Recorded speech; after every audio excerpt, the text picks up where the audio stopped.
நம்ம வார்டில் வீடு வாங்கியிருந்தாங்க. வீடு வாங்கி நம்ம பர்ச்சேஸ் பண்ணோம். பர்ச்சேஸ் பண்ணி இங்கே 4:15க்கு ஃபோன் வந்துச்சு. இது மாதிரி 3-4 நாளாக சரியான மழைனால வந்து எங்கே ட்ரைனேஜ் எங்கே பிளாக் ஆகி நமக்கு தெரில. வீடு வந்து இது மாதிரி டேமேஜ் ஆகிட்டுக்குது. டேமேஜ் ஆகி கீழே வீண்டுக்குது. இதுக்கு வந்து எனக்கு ஃபோன் வந்துச்சு. ஃபோன் வந்து நான் வந்தேன். கமிஷனர் சாரு, தாசில்தார், பிரசிடென்ட் எல்லாம் வந்துக்கிறாங்க. வந்து பார்த்து இங்கே இந்த வார்டு கவுன்சிலரும் வந்து ஃபுல் சப்போர்ட் பண்ணார். இந்த வார்டு கவுன்சிலர் மேக்சிமம் 100% அவர் சப்போர்ட் பண்ணார். இங்கே எதுவும் இதாகக்கூடாதுன்றதுக்காக அவர் வந்து அவர் நாலேஜ் கூட இல்லாத வீட்டுக்காரை கூப்பிட்டு இந்த மாதிரி இந்த வீடு ஒடிக்கணும், இது ஒடிச்சா தான் அந்த வீடு டெமாலேஷன் பண்ணி நம்ம எடுக்க முடியும்ன்றாங்க.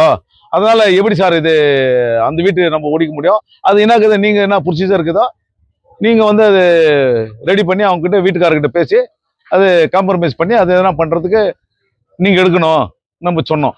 அவர் நான் சொல்கிறாரு, இது நீ என்னக்குதா நீ கோஆப்ரேட் பண்ணுற. நான் என்னக்குதை கோஆப்ரேட் பண்ணுறேன் சார், நீ இல்லை நீ எனக்கு ஒரு 50,000 ரூபாய் கூட முனிசிபாலிட்டியில் ₹1 காசு இல்லை, எங்ககிட்ட காசு இல்லைன்றாரு. இது எங்கே சார், இது வரைக்கும் அந்த மாதிரி எந்த முனிசிபாலிட்டியிலும் கேட்கல. அந்த மாதிரி மழையில் வீட்டுக்கு வந்து வீட்டுக்காரே காசு கேட்டு வீட்டுக்காரே வந்து டேமேஜ் காசு கேட்கறாள் இந்த முனிசிபாலிட்டி தான் போல தெரியுது. பிரசிடென்ட்டும் வந்தாங்க, கமிஷனரும் வந்தார். கமிஷனர் வந்து சொல்கிறாரு, நான் ஒரு பிலோ பாவர்ட்டி பிபிஎல் இங்கே ஒரு வீடு வாங்கி இந்த வந்து வாஷிங் பண்ணுறதுக்கு வந்தோம். அது கூட டேமேஜ் ஆகிட்டுக்குது. நான் ரெடி பண்ணுறதுக்காக செங்கல் மண் எல்லாம் வாங்கி வச்சுக்கிறேன். அது கிளீன் பண்ணுறதுக்காக நம்ம வந்த நேரத்தில் இந்த மாதிரி அசுபாவம் ஆகிட்டுக்குது. அசுபாகி நம்ம சார் இது மாதிரி எப்படி நீங்கள் இந்த விட்டு பாதியில் போயிடுறீங்களா சார், இந்த மாதிரி எல்லாம் கிளியர் பண்ணாத. நாளைக்கு எதோ ஒன்று பக்கத்தில் எதனா டேமேஜ் ஆகி அந்த வீட்டுக்காருக்கு எதனா ஆச்சுனாக்கா யார் இதுக்கு ஜவாப்தாரி? நான் என்ன பண்ணேன், இது இன்டிமேஷன் கொடுத்து XMLA எஸ் ராஜேந்திரனுக்கு சாருக்கு சொன்னேன். அவர் என்ன சொன்னார், இந்த மாதிரி என்ன ஆகிட்டுக்குதுனாரு, இது மாதிரி மழை வந்து வீடு டேமேஜ் ஆகிட்டுக்கு சார், டேமேஜ் ஆகி வீடு எனக்கு வந்து கீழே விழுந்துட்டுக்குது, அதை கிளியர் பண்ண சார்ன்னு. அதை கிளியர் பண்ணுறதுக்கு இது மாதிரி கமிஷனர் வந்து 50,000 கேட்குறாங்க, எங்கிட்ட காசு இல்லை, இது எங்கே சார் நியாயம் அப்படியான்ட்டு போனை கொடுனாரு. போனை கொடுத்தாக்கா அவங்க பீரியடில் MLA பீரியடில் இருக்க சொல்ல, XMLA இருக்க சொல்ல, அவர் வீடு சாமராஜ்பேட்டை, சொர்க்காப்பேட்டை இந்த இதுல எல்லாம் டேமேஜ் ஆகிட்டு சொல்ல அவர் போயிட்டு ஏன்னா அவரோட நன்கொடை கொடுத்தாரு. அந்த நன்கொடை கொடுத்துட்டு டேமேஜ் ஆகிக்கிற இடத்துங்களெல்லாம் அவரே சொந்த காசுல XMLA கொடுத்தாரு. இந்த மாதிரி முனிசிபாலிட்டியில் நம்ம சொன்னாக்கா யாரும் கேட்கறதுக்கு காசு இல்லை, எனக்கு வழி இல்லை, எங்ககிட்ட ₹1 இல்லை, நிதி இல்லை, ஏதோ இதனால நாங்கள் DC கிட்ட மனு கொடுக்கணும், மனு கொடுத்து அங்கே எதனா வந்தால் நாங்கள் செய்கிறோன்றாங்க. இது எங்கே சார் இது நியாயம்? இந்த மாதிரி இது நம்ம இது வரைக்கும் நம்ம கேள்விப்படல. இந்த மாதிரி காசு கொடுத்து நம்ம வந்து கிளியர் பண்ணுற ஊர் இது வரைக்கும் நம்ம பார்க்கல. அட்லீஸ்ட் அந்த உள்ள யாருன்னா டேமேஜ் ஆகிட்டு இருந்தாக்கா, ஒரு குழந்தையோ ஒரு அம்மாவோ யாரோ வீட்டுலேருந்து டேமேஜ் ஆகிருந்தாக்கா விட்டு போயிடுவாங்களா, அவங்களை கிளியர் பண்ண மாட்டாங்களா?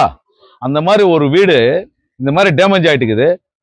நடு நைட்டில் மிடில் நைட்டில் விட்டு போயிட்டாக்கா இப்போ எத்தனை மணிக்கு மழை வருதுன்னு தெரியாது. மழை வந்தாக்கா எனக்கு இதுக்கெல்லாம் காரணம் வந்து முழுக்க காரணம் நகரசபை கமிஷனர் தான் இதுக்கு முழுக்க காரணம். ஏதாவது ஒன்று ஆச்சுன்னா இதை வந்து ரெஸ்பான்சிபிள் எடுக்க மாட்டேங்கிறார். அவர் ரெஸ்பான்சிபிள் எடுக்காததுக்கு ஒருத்தர் இது வந்து அவரு பார்த்துட்டு ரொம்ப கேர்லெஸ்ஸாக போறாரு. 50,000 தான் நான் கிளியர் பண்றேன், இல்லைனாக்கா என்னால் ஆகாது. இந்த மாதிரி நகரசபை நம்ம எங்கேயும் பார்க்கல. 50,000 ಕೊಟ್ರೆ ನಾನು ಕ್ಲೀನ್ ಮಾಡ್ತೀನಿ, ನಮ್ಮ ಹತ್ರ ದುಡ್ಡಿಲ್ಲ, ₹1 ದುಡ್ಡಿಲ್ಲ, ಹೆಂಗೆ ನಾನು ಮಾಡೋದು? ನೀವು ಹೆಂಗೆ ಸುರೇಶ್ ನೀವು ಕೋಪರೇಟ್ ಮಾಡಿಲ್ಲ? ನಾನು ಕೋಪರೇಟ್ ಮಾಡ್ತೀನಿ ಸರ್, ಏನು 20,000 ಕೊಡ್ತೀನಿ, 50,000 ಕೊಟ್ರೆ ಎಲ್ಲಿ ಸರ್ ಇದೆ? ನಮ್ಮ ಹತ್ರ ಇಲ್ಲ, ನಾನೇ ಮನೆ ಡ್ಯಾಮೇಜ್ ಆಗಿ ನಮ್ಮ ಬೇಜಾರ್ನಲ್ಲಿ ಇದ್ದೀನಿ ಸರ್, ಈಗ ನಮ್ಮ ಹತ್ರ ನೀನು ದುಡ್ಡು ಕೇಳ್ತಿ ಹೆಂಗೆ ಸರ್ ಅಂತ ನಾನು ಹೇಳಿದ್ರೆ ಅಷ್ಟೊಳಗೆ ಅವ್ರು ಮಾತಾಡ್ಬಿಟ್ಟು ಸಾಹೇಬರು ಹೋಗ್ತಾ ಇದ್ದಾರೆ. ಕ್ಲಿಯರ್ ಮಾಡ್ಲಿಲ್ವಾ ಸರ್? ಏನ್ ಸರ್ ಕ್ಲಿಯರ್ ಮಾಡಿದಾರಾ ಇಲ್ಲ? ಏನು ಕ್ಲಿಯರ್ ಮಾಡಿಲ್ಲ ಸರ್, ಒಂಚೂರು ಕ್ಲಿಯರ್ ಮಾಡಿಲ್ಲ. ಕಮಿಷನರ್ ಹತ್ರ ದುಡ್ಡಿಲ್ಲ, ₹1 ದುಡ್ಡಿಲ್ಲ. ನಮ್ ಕಮಿಷನರ್ ನಮ್ಮ ಹತ್ರ ಕೇಳಿದಾರೆ, ಕಮಿಷನರ್ ಕೇಳಿದಾರಪ್ಪ, ನಮ್ಮ ಹತ್ರ ದುಡ್ಡಿಲ್ಲ, ನೀನ್ ದುಡ್ಡು ಕೊಟ್ರೆ ಕೋಪರೇಟ್ ಮಾಡಿದ್ರೆ ಕೆಲಸ ಮಾಡ್ತೀನಿ, ಈ ಬಿಲ್ಡಿಂಗ್ ಡೆಮಾಲಿಷ್ ಮಾಡ್ತೀನಿ, ಆ ಡೆಮಾಲಿಷ್ ಮಾಡ್ಬಿಟ್ಟು ಗಾಡಿ ತಗೊಂಡ್ ಬಂದು ಅದು ಕ್ಲಿಯರ್ ಮಾಡಿ ಅವ್ರು ಡ್ಯಾಮೇಜ್ ಇದ್ರೆ ಕಟ್ಕೊಡ್ಬೇಕು, ನಮ್ಮ ಹತ್ರ ಕೇಳ್ತಾ ಇದಾರೆ, ನಮ್ಮ ಹತ್ರ ದುಡ್ಡಿಲ್ಲ. ಮಳೆ ನೀರಿನಲ್ಲಿ ಈಗ ಡ್ಯಾಮೇಜ್ ಆಗಿದೆ ಸಾಹೇಬ್ರೆ, ಮಳೆನಲ್ಲಿ ಮನೆ ಹೋಗ್ಬಿಟ್ಟಿದೆ. ಈಗ ಮನೆ ಹೋಗಿದ್ರೆ ಯಾರು ಜವಾಬ್ದಾರಿ? ಹಾ. ಈ ವಿಚಾರ ಡಿಸಿಗೆ ಏನೋ ನೀವು ತಿಳಿಸಿ. ಇಲ್ಲ ಸರ್, ಈಗ ನಿಮ್ಮ ಮೀಡಿಯಾನಲ್ಲಿ ಫಸ್ಟ್ ಮೀಡಿಯಾನಲ್ಲಿ ನಾನು ಮಾತಾಡ್ತಾ ಇದ್ದೇನೆ. ನೆಕ್ಸ್ಟ್ ಫರ್ದರ್ ನಾಳೆ ಹೋಗ್ಬಿಟ್ಟು DC ಸಾಹೇಬ್ರಿಗೆ ಅರ್ಜಿ ಕೊಡ್ತು ಮಾತಾಡ್ತೀನಿ ಸಾಹೇಬ್ರೆ. ಎಲ್ಲ ಸಂಘಟ ಅವರೆಲ್ಲ ಬಂದು ಮಾತಾಡಿದ್ದಾರೆ, ಏನ್ ಕೋಪರೇಟ್ ಮಾಡ್ಬೇಕು ಏನ್ ಮಾಡ್ಬೇಕು ಅಂತ. ನಮ್ಮ ಅನ್ವರ್ಸನ್ ಪ್ರೆಸಿಡೆಂಟ್ ಬಂದಿದ್ದಾರೆ, ಇಮಿಡಿಯೇಟ್ ಆಫೀಸರ್ ಅವರೇ ಅಲ್ವಾ, ಅವ್ರು ಬಂದು ಕೇಳ್ತಾ ಇದ್ದಾರೆ. ಬಂದು ನೆಕ್ಸ್ಟ್ ತಹಸೀಲ್ದಾರ್ DC ಹತ್ರ ಹೋಗಿ ನಮ್ದೇನ್ ತೀರ್ಮಾನ ಇದ್ರೆ ನಾಳೆ ಬೆಳಗ್ಗೆ ಹೋಗಿ ಅವ್ರ ಹತ್ರ ಅರ್ಜಿ ಕೊಡ್ತೀವಿ ಸಾಹೇಬ್ರೆ. ನೀವೇನಿದ್ರೆ